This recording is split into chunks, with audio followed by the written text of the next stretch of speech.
The late afternoon sun glared across the quiet suburban streets, painting long golden shadows over the cracked sidewalks and aging brick homes.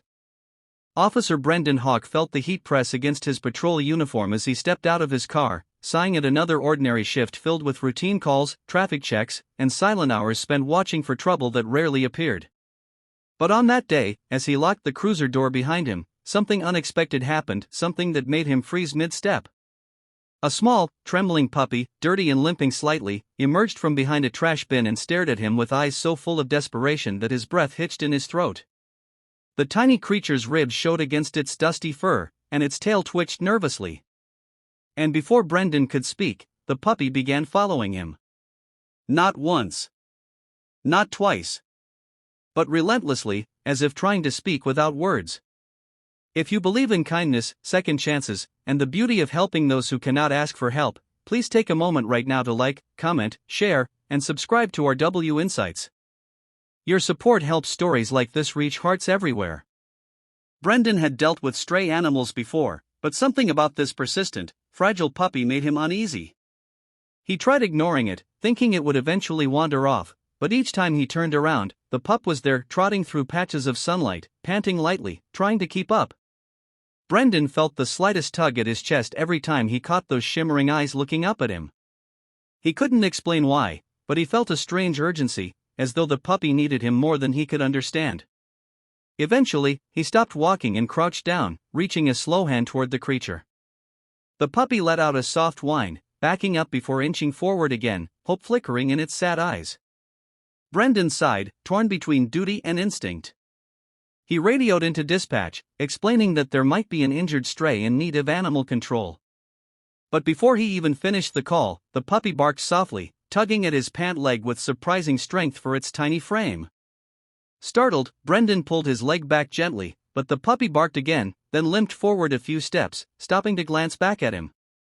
It was as if it wanted him to follow. The cop hesitated only a moment before something deep inside urged him forward.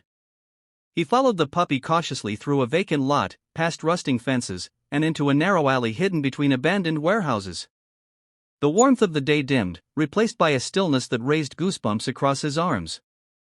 The puppy walked ahead, stopping every few feet to ensure Brendan was behind it. That alone was enough to tighten his chest. It wasn't wandering aimlessly, it had a purpose. As Brendan reached the end of the alley, he noticed a faint sound, barely a whisper at first, something weak and muffled beneath debris. The puppy let out a cry that pierced the silence like a shard of glass. Brendan's instincts flared, and he hurried forward. There, under a collapsed sheet of metal and broken wood, lay another dog, older, motionless, breathing faintly. The puppy rushed to the older dog's side, pawing desperately, whining with uncontrollable grief. Brendan realized in that moment that the puppy hadn't been following him for food or shelter. It had been begging him to save its family. The officer swallowed hard as his heart cracked open. He radioed again, voice tight, requesting emergency assistance. While waiting, he carefully lifted the debris piece by piece, clearing the broken scraps that pinned down the injured dog.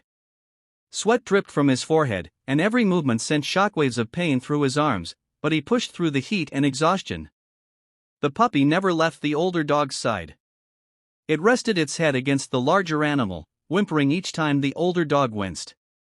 When backup arrived with animal rescue personnel, Brendan stepped aside to let professionals assess the situation.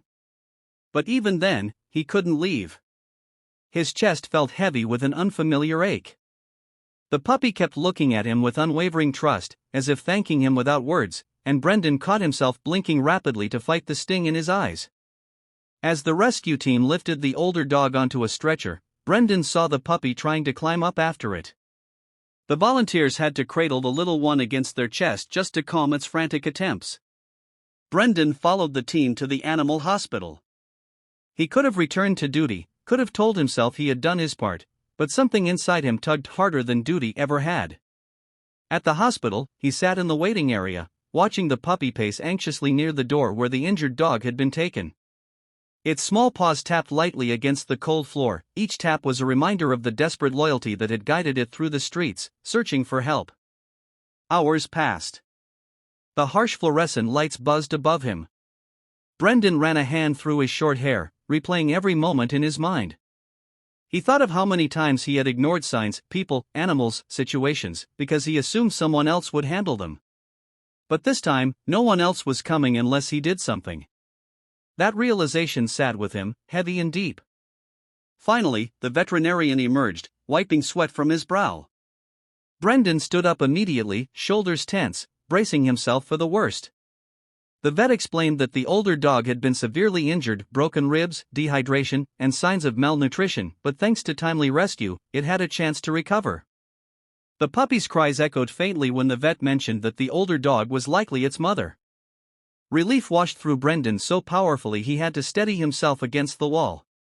He turned away, wiping at his eyes quickly, but he wasn't fast enough to hide the emotion from the vet, who gave him a reassuring nod. The puppy, sensing something had changed, trotted over to Brendan and rested its tiny head against his boot. That small gesture shattered the last of Brendan's emotional restraint. Tears filled his eyes, not tears of sadness alone but of overwhelming compassion. The world suddenly felt different, softer, more fragile. Days turned into weeks. Brendan visited the dogs regularly during his shifts, checking on their progress. Each time, the puppy would run to him, tail wagging with growing confidence. Brendan noticed that the hardness he had built over years of dealing with crime, loss, and cold nights on patrol had begun to melt. The puppy, whom he eventually named Solis, inspired by the sunlight that first illuminated its tiny frame, seemed to sense when Brendan was stressed. Solis would nuzzle his hands, lick at his fingers, and rest against him with unwavering trust.